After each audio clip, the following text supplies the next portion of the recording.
Frontier Fighters.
Frontier Fighters, inspiring dramatic incidents in the lives of the trailblazers of the far west. 1803. Seated in his study, President Thomas Jefferson is talking to his personal secretary. Captain Lewis, your attention, please.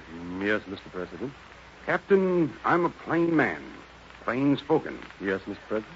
You've been my confidential secretary now for, 2 years. Yes, sir. 2 years, lacking a few months.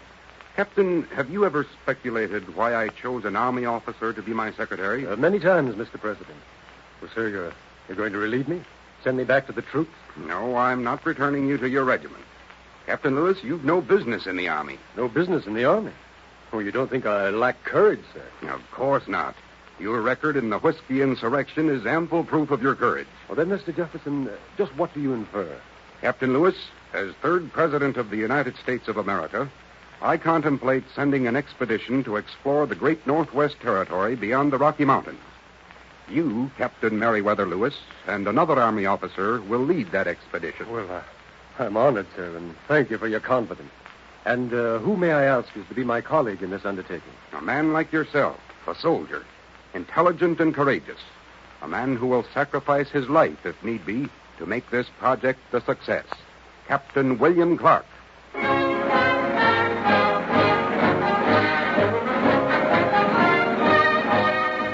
Winter 1803.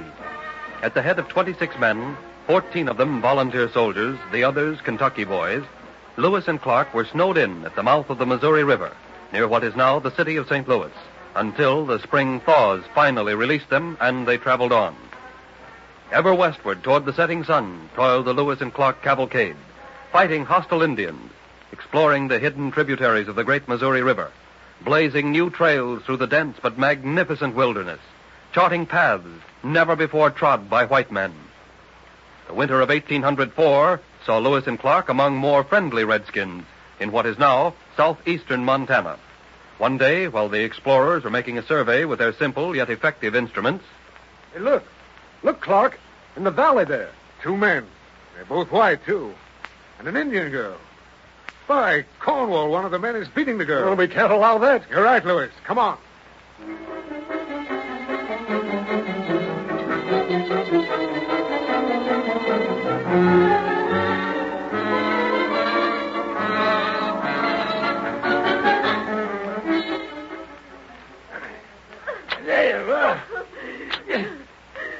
Ain't that about enough, LeBlanc? She's about dead already. I got to whale the daylight out of an Indian Drew to make him behave.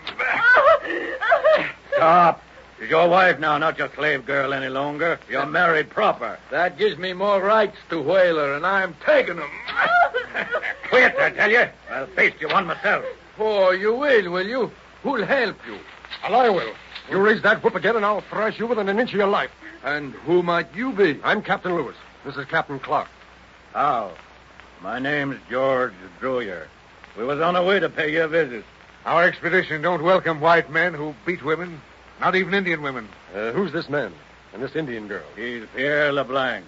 The girl's his squaw. Oui. And we're married proper. What's your business? Traders, trappers, or guides? Neither.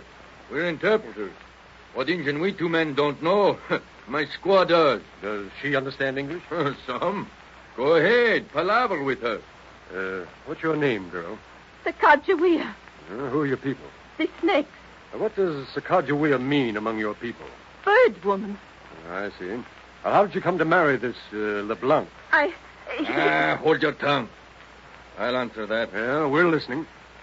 I won her in a game with the chief of the Minotrees. She was a prisoner of war. Is that true, Sacagawea? Yes. Otter woman and we were captives. My man gambled 14 horses for me. He won. You're lower than a skunk, LeBlanc. Throwing dice for a woman. We white men out here live according to Indian custom.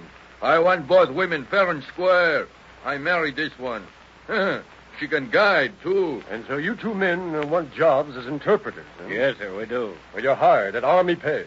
And listen, LeBlanc. Oui, sir. Captain, sir. If we ever catch you beating your squaw again, you'll wish you'd lost your 14 horses instead of winning this poor, abused girl. You understand? Yes, sir. Come on, you two, to the headquarters tent. The Indian girl, too. We start west at once.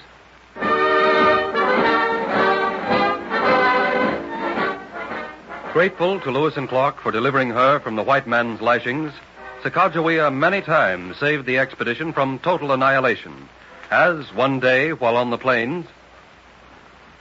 Hey, Clark, look, there's buffalo on that rise. I see him. They look ugly, too. Yeah, they're milling, waiting for that big bull leader to make up his mind. He's decided. There they go. There must be 10,000 animals in that herd. Yeah. Hey, the leader's seen us. He's swerving them. Great Cornwall, they're heading straight this way. What'll we do? Look, Clark. Sacagawea coming out of that gulch. You see over there to my right? Is that gal insane? She was safe there in that gulch. She's running straight for the middle of the herd. And waving a blanket. Yeah, it's an old Indian trick. She intends to part the herd in the middle. Oh, she'll never do it. There's too many. Lewis, we're all goners. Hey, Clark, they're almost on her. They'll trample her down. Hey, wait a minute. She's flicking that big bull across the snout. Why, he stopped. And she hits him again. The herd's parting, Clark. It's parting. Down, everybody, down. Pray they'll pass us by.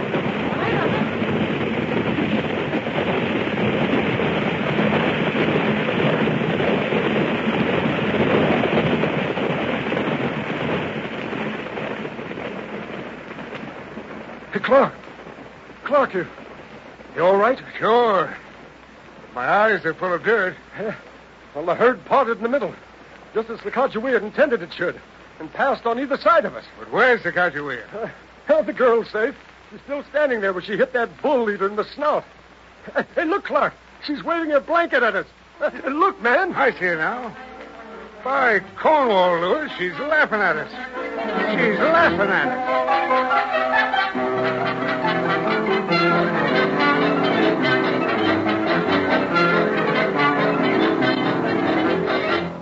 Through unexplored forests, across forbidding mountains toiled the brave expedition, pushing the boundaries of the United States across the Rockies, adding to the nation's domain broad plains, fertile valleys, and snow-covered peaks, a dominion vast enough, rich enough to satisfy the ambition of kings.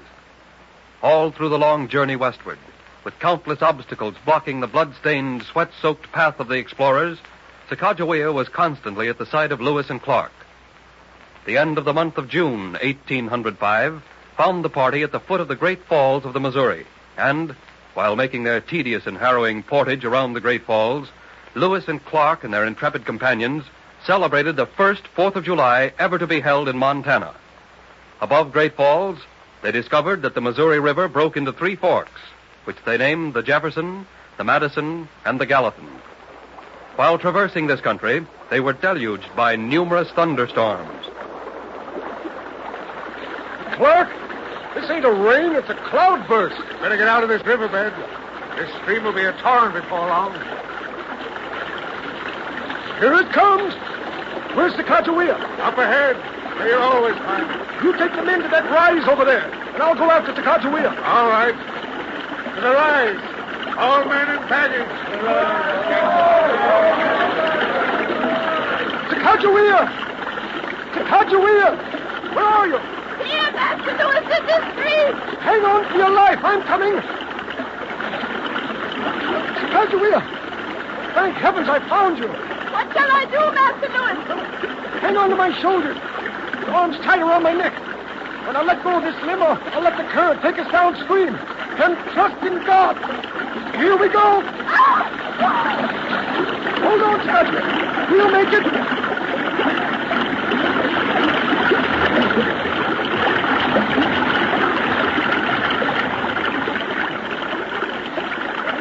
Don't kick the water so hard. Keep your feet together. That's fine. I can see that still water ahead there. We'll make for that. Sacagawea obeys.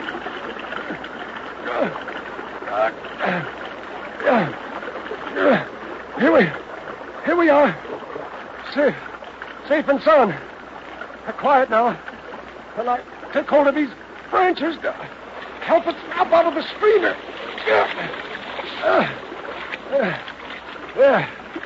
There you are. Now I can rest a bit on the sand. Well, great Cornwall, but that water was wet.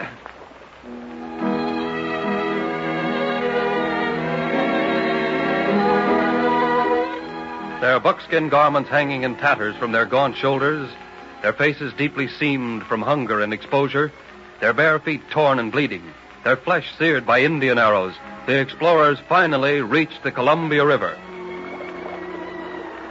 What's the date, Lewis? It's November 15th. It's 1805. Just around that bend in this river, Lewis. What do you see? I can't see anything, but I hear plenty. Listen. The sea, Lewis. The sea. That's sweet music, Clark. The roar of those breakers. I prefer the view. Blue water. Wide water. Salt water. Without limit. Mighty sea of the setting sun. The Pacific Ocean.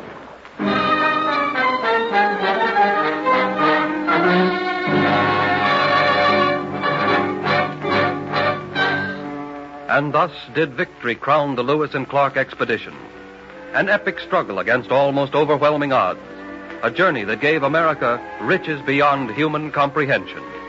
Those pioneers of yesterday who followed that brave little band of trailblazers and their descendants of today owe a great and lasting debt of gratitude to Sacagawea, the simple Indian girl, who dedicated 2 years of her life to the service of her white brothers and sisters.